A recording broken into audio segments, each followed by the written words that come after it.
More than 1 month since a 6-year-old allegedly shot a teacher in Newport News, the Virginia House and Senate are working to fund safety improvements at Richneck Elementary School. And 10 on your side's Lauren Moss is in the Wavy control room with those details tonight. Lauren?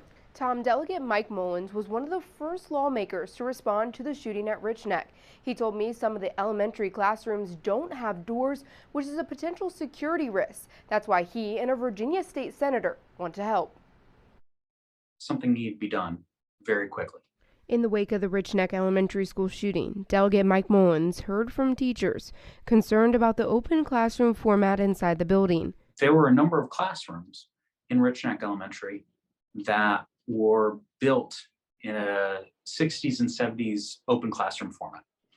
And while the shooting occurred in an enclosed classroom, not all the classrooms were built that way. And that we were lucky, I think, set off some alarm bells in my mind and the minds of many others. That prompted Delegate Mullen and State Senator Monty Mason to propose $1.5 million in both the Virginia House and Senate for Richneck Elementary School.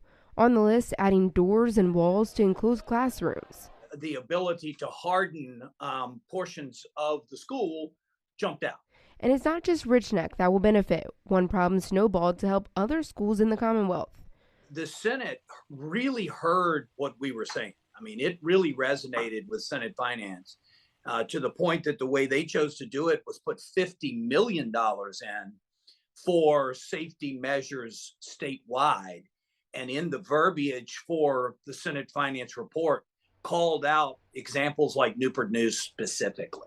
The Senate Finance Committee proposed $50 million for school security updates statewide, $1.5 million of that earmarked for Richneck Elementary School. I think it's a step.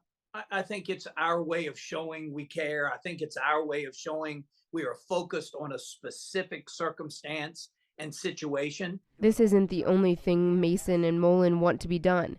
Mullen says there's a list of issues the General Assembly needs to take a look at. Firearms, we need to be able to make sure that we're having a common sense approach to gun safety.